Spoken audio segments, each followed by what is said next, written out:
The most festive beverages to serve at a holiday gathering, I think, is punch. And my first guest is going to share 2 great recipes for punch that you'll definitely want to make this season.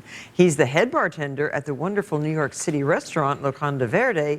Please welcome Naren Young. It's so nice to have you, Thanks for having me on. Thank you. So, why all of a sudden is punch becoming a popular bar drink?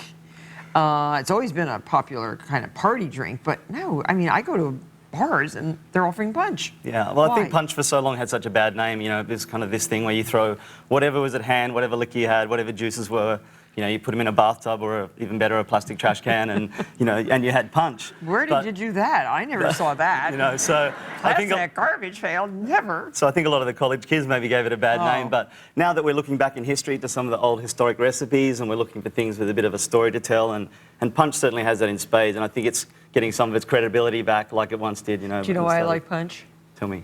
Punch bowls. Isn't this beautiful? This is Lisa Wagner's grandmother's punch bowl, and I bet a lot of you have punch bowls somewhere. I have one like this. Somebody broke my platter. Oh, really? And then I have a platter without the punch bowl. But I love these. It's spectacular. So we're going to make 2 punches. We are. And the first one has gin in it. Or is it rum? No, the first one we're going to do with rum. Oh, this is the rum So one. rum was a very popular ingredient back in the day when we were making, some of the early punches. Yeah. Now, the very first thing we want to do is make what they call an oleosaccharin, which is a sugar, oil sugar. So you basically want to get some citrus peels in some sugar. And this one also, because it's the fall, we want to be festive and you want to be using like spices and rich things. We've got some ginger in there and a little bit of cinnamon as well. Yeah. So basically we've just shaved some...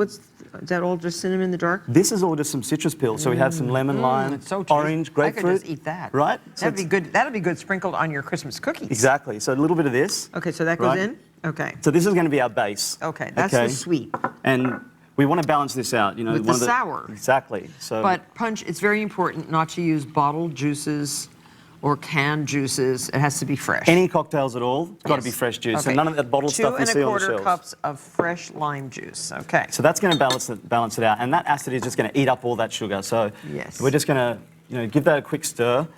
We get some rum there. If you want to just put some of that rum in, we want about 20 ounces. You know what? We can just put that whole bottle in. No, this is 3¾ cups. Yeah, so we want almost that whole bottle. Okay. So. You think? Okay, that's 2 cups. So this is a really nice rum. What rum is this? This is Appleton. It's a Jamaican Appleton. rum. Oh, I like this Yeah, one. it's really delicious. I do like that. You're right. See? You might as well just put the whole thing in. Oh, it's not even enough. Let's get this party started early with some punch, right? Remember, this is morning time. All right. Okay, so then... Next, we got some Grand Marnier. So this is a really nice, rich orange liqueur. 2¼ cups of Grand Marnier. Yep. Okay. So that's going to add a really nice, rich, orangey flavour. And apple juice. Apple juice. So is this like apple cider? That is like an apple cider, exactly. You could use normal apple juice, which would be great. Okay.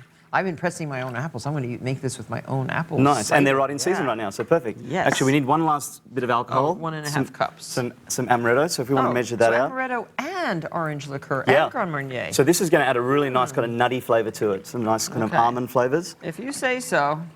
So you don't want too much, that's probably good. Okay. It's pretty strong stuff. And the great thing about this punch, Martha, is too, we could serve it hot, you know what I mean, especially on a day like this. Oh, good. Super cold outside today, so we could heat this up. Okay. All right, and then basically this kind of goes in the fridge until your guests arrive, and that's kind of like done. And now we just bob one of these or 2 of these. Really good. These ice blocks in, so we've just. See, I like these. Right, aren't they pretty? Yeah. So this has cranberries and cranberries, lime. apples, limes, and lime peel. And depending on, in the spring you could use cucumbers, spring herbs, citrus, berries, and then lastly we just got some Pellegrino. Oh. And that's just going to give us... lastly. I mean, it's the firstly. We haven't even gotten through this. And what about all those garnishes? I think those are beautiful. Yeah, so this is really going to make this pop. So just when guests arrive, this is when you add the ice, the sparkling water, and then your garnishes. That way it's... audience, we're going to party afterward. And then some of these just go on top.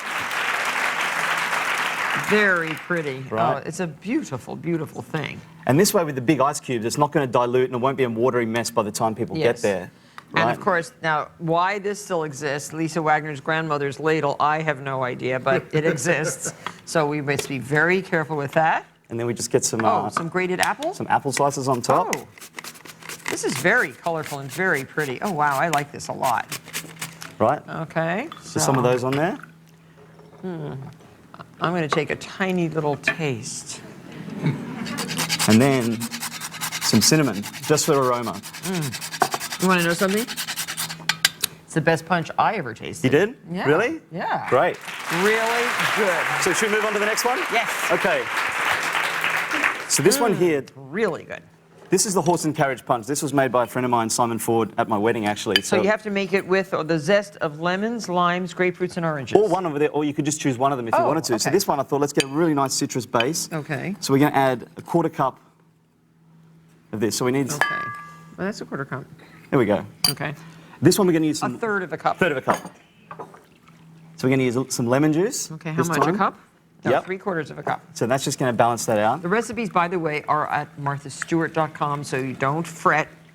They're all there. Okay, so this one we're going to use gin. So it's going to be a nice, kind of bright Okay. style punch. So you're this one. eating like, you're using like a Beefeater gin? Beefeater gin, really nice and citrus forward. Okay. Delicious.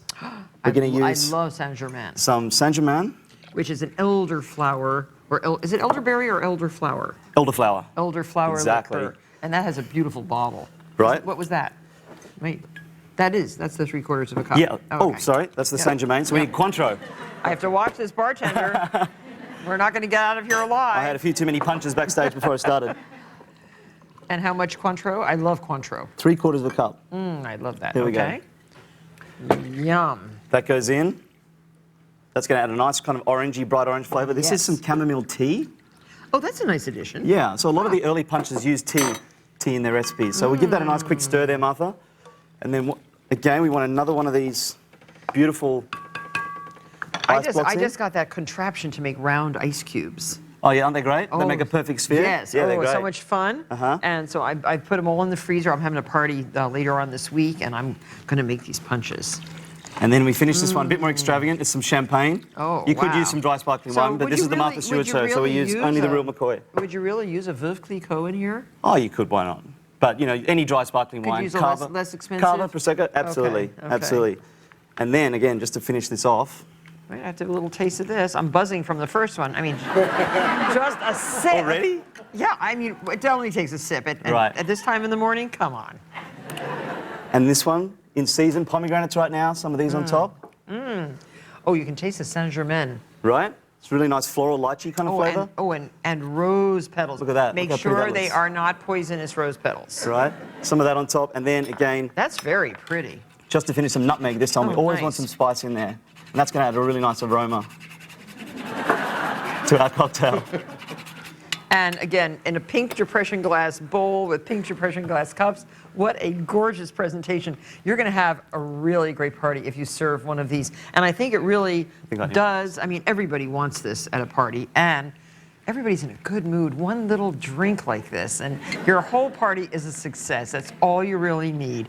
But make some food, too, don't you think? Absolutely, you got to have some food. Darren, thank you very much. It's really great. Thank you. We'll be right back.